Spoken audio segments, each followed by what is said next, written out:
শুক্রবার স্পেশাল আজকে আমার আম্মুর হাতের রান্না। আমি শেফ হলেও আমার কাছে আমার আম্মুর হাতের রান্নাই বেস্ট। মাঝে মাঝে আমি আম্মুর কাছে বায়না করি এটা ওটা রেঁধে দিতে।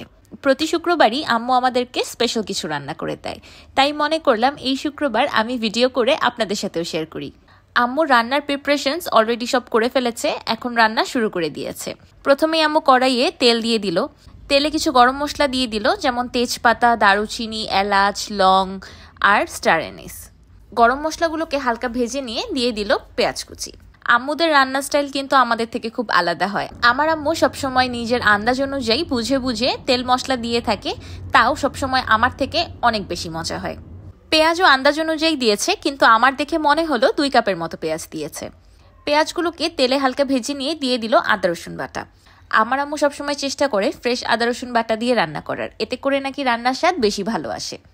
আমার দেখে মনে হলো এখানে মেবি আম্মু 1/2 কাপের মতো আদা রসুন বাটা দিয়েছে। আমার আম্মু সবসময় থেকেই অনেক ভালো রান্না করতে পারে। যত মানুষকেই রান্না করে খাইয়েছে সবসময় প্রশংসাই পেয়েছে। আমার আম্মু থেকেই আমি এই রান্নার প্রতি আগ্রহটা পেয়েছি। বলতে গেলে আমার শেফ হওয়ার পিছনে আমার আম্মুই আমার সবথেকে বড় ইন্সপিরেশন। আদা রসুনটাকে তেলে কিছুক্ষণ ভেজে নিয়ে আম্মু এখন কিছু গুঁড়ো মশলা দিয়ে দিল। গুঁড়ো মশলা অ্যাড করার আগে দেখলাম চুলার ফ্লেমটাকে হালকা কমিয়ে দিল। আম্মু সবসময় এই কাজটা করে যেন গুঁড়ো মশলাগুলো পুড়ে না যায়। এখানে দিয়ে দিল স্বাদ মতো লবণ, হলুদের গুঁড়া, মরিচের গুঁড়া, ধনিয়ার গুঁড়া আর ভাজা জিরার গুঁড়া। গুঁড়ো মশলাগুলোকে কিছুক্ষণ ভেজে নিয়ে অল্প একটু পানি দিয়ে দিল যেন মশলাগুলো পুড়ে না যায়। এই পর্যায়ে দেখে আপনাদের কি মনে হচ্ছে যে আম্মু কি রান্না করছে? এবার মশলাই দিয়ে দিল গরুর মাংস। এই পর্যায়ে তো আমি 100% শিওর যে আম্মু গরুর মাংস রান্না করছে। তারপর আম্মুকে জিজ্ঞেস করলাম, আম্মু এখানেই তো রিভিল হয়ে গেল, তুমি তো গরুর মাংস রান্না করছো। তখন আম্মু বলল, আরে না, দেখতে থাক কি রান্না করছি। আম্মু বলল আম্মু এখানে 1.5 কেজির মতো গরুর মাংস নিয়েছে। গরুর মাংসগুলোকে মিডিয়াম সাইজ করে কেটে নিয়েছে। আমার আম্মু সবসময় এমন আন্দাজ মতো সব মশলা দিয়ে রান্না করে, তারপরেও এত মজা হয়ে যায়। আমি আম্মুকে প্রায় সময় জিজ্ঞেস করি, তুমি এটা কিভাবে করো? এই ম্যাজিক ট্রিকটা আমাকেও শিখিয়ে দাও। এবার আম্মু মাংসটাকে ঢেকে দিল যেন মাংসের পানি উঠে যায়, আর মাংসের পানিতেই মাংসটা খুব ভালোভাবে কষে যায়। মাঝখানে একটু নেড়ে চেড়ে দিল যেন তলানিতে লেগে না যায়। মাংসটা যখন খুব ভালোভাবে কষানো হয়ে গেল, তারপর আম্মু এখানে আরও কিছু পানি অ্যাড করে দিল যেন মাংসটা এই পানিতেই খুব ভালোভাবে সিদ্ধ হয়ে যায়। এখানে অবশ্য গরম পানি অ্যাড করেছে, ফ্লাক্সে আগে থেকেই গরম করে রেখেছিল। মাংসটাকে সিদ্ধ হতে রেখে পাশের চুলায় আম্মু মুগ ডাল ভেজে নিচ্ছে। এখন তো দেখে মনে হচ্ছে যে আম্মু মুগ ডাল দিয়ে মাংস রান্না করবে। এই ফাঁকে আমি ঢাকনা খুলে কাঁটা চামচ দিয়ে একটি মাংস খেয়ে ফেললাম। আমি প্রায় সময় এই কাজটা করি, যখনই আম্মু মাংস রান্না করে তখন চুলা থেকে মাংস উঠিয়ে খেয়ে নিই। মাংসটা যে অলরেডি খেতে কতটা বেশি টেস্টি হয়েছে, আমার ইচ্ছে করছে আর রান্না করার প্রয়োজন নেই, এখনই টেবিলে নিয়ে যাই আর খেতে বসে পড়ি। আমরা ভাই বোনরা অলরেডি কাঁটা চামচ দিয়ে গেঁথে অনেকগুলো মাংস নিয়ে খেয়ে ফেলেছি। আপনাদের বাসায়ও কি এমনই হয়, যখন আম্মুরা মাংস রান্না করে তখন মাংস রান্নার আগেই অর্ধেক পাতিল খালি হয়ে যায়? এবার আম্মু ভেজে রাখা ডালগুলোকে মাংসে দিয়ে দিল, আর সেই সাথে দিয়ে দিল কিছু আস্ত নতুন আলু। আমি আম্মুকে বললাম, এখন তো আমি পুরাই শিওর তুমি মুগ ডাল দিয়ে মাংস রান্না করছো। তখন আম্মু বলল, রং আনসার, আসলে এইটা না, সারপ্রাইজ। কিন্তু আমার তো এই ডাল দিয়ে মাংস রান্নাটাই দেখে এত লোভনীয় লাগছিল, এটাই খেতে ইচ্ছে করছিল। এবার ডাল আর আলুটাকে সিদ্ধ করার জন্য আম্মু আবারও অল্প একটু গরম পানি দিয়ে দিল। পানিটা যখন খুব ভালোভাবে শুকিয়ে এমন মাংসটা ভুনা ভুনা হয়ে আসলো, তখন তো আমি মনে করলাম এখন হয়তো চুলা থেকে নামিয়ে নিবে। কিন্তু তখন আম্মু হুট করে চিনি গুঁড়া পোলাওয়ের চাল দিয়ে দিল। এতক্ষণে বুঝতে পারলাম যে আম্মু আসলে কি রান্না করছে। আপনারাও হয়তো এতক্ষণে বুঝে গিয়েছেন, জি হ্যাঁ, আমার আম্মু গরুর মাংসের ভুনা খিচুড়ি রান্না করছে। ডাল আর আলুটাকে 70%-এর মতো সিদ্ধ করে নিয়ে চালটা অ্যাড করেছে যেন সব কিছু লাস্টে একসাথে খুব ভালোভাবে সিদ্ধ হয়ে যায়, কারণ জানেন পোলাও চাল সিদ্ধ হতে বেশি সময় লাগে না। আম্মু প্রথমে যেই কড়াইটা নিয়েছিল সেটা একটু ছোট হয়ে গিয়েছিল, তাই আম্মু মাঝখানে কড়াইটাকে চেঞ্জ করে নিয়েছে। এবার দিয়ে দিল গরম মশলা গুঁড়া। এটা আমার ঘরে তৈরি স্পেশাল গরম মশলা গুঁড়া। এবার চালটাকে মশলার সাথে কিছুক্ষণ ভেজে নিয়ে দিয়ে দিল গরম পানি।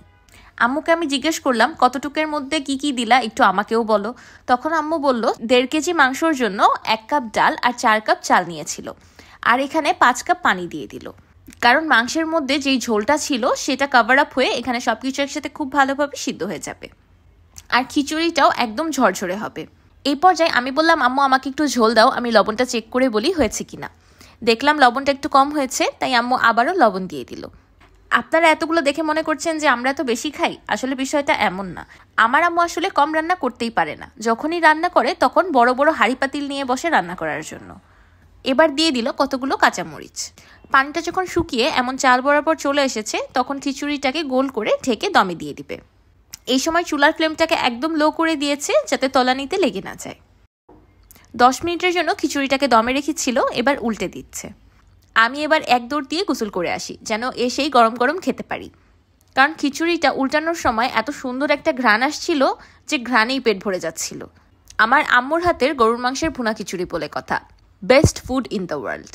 শীতের দিনে আমার আম্মুর হাতের এমন গরম গরম ধোয়া উঠা ভুনা খিচুড়ি হলে আমার আর কিচ্ছু লাগে না।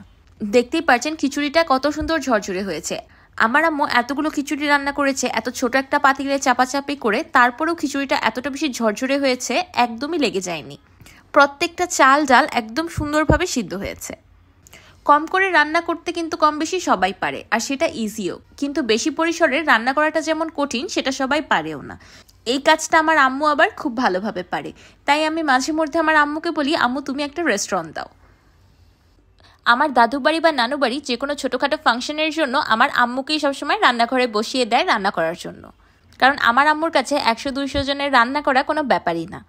বিসমিল্লাহ বলে ফার্স্ট বাইটটা নিয়ে নিলাম, জাস্ট ইয়ামি। মাংসগুলো এত সুন্দরভাবে সিদ্ধ হয়েছে যে হাত দিয়ে একদমই প্রেশার ক্রিয়েট করতে হচ্ছে না, ধরার সাথে সাথেই একদম খুলে যাচ্ছে। আমার আম্মু খিচুড়ি রান্না করেছে দেখলেই আমি বুঝে যাই, কারণ আম্মুর খিচুড়ির বৈশিষ্ট্যই হলো একটা চালও ভেঙে যাবে না বা গলে যাবে না, কিন্তু একদম পারফেক্টলি সিদ্ধ হবে। দেখতেই পাচ্ছেন আপনারা যে চালগুলো একটাও ভেঙে যায়নি, সবগুলো চাল কত সুন্দরভাবে তাকিয়ে আছে, কিন্তু খুব ভালোভাবে সিদ্ধও হয়েছে। একেই তো বলে পারফেকশন, তাই না? আমি প্রতিদিন যা খাই আজকে তার ডাবল খেয়েছি, তাও তৃপ্তি করে। এখন আপনাদের সাথে আমার আম্মুর হাতের খাবার তো শেয়ার করতে পারবো না, কিন্তু মনে করলাম আমার আম্মুর রেসিপিটাই শেয়ার করে দিই যেন আপনারাও বানিয়ে তৃপ্তি করে খেতে পারেন। এই ফ্রাইডেতে পেয়ে গেলাম আম্মুর হাতের মজার বিফ ভুনা খিচুড়ি। দেখি নেক্সট ফ্রাইডেতে আম্মু কি রান্না করে। শেষ।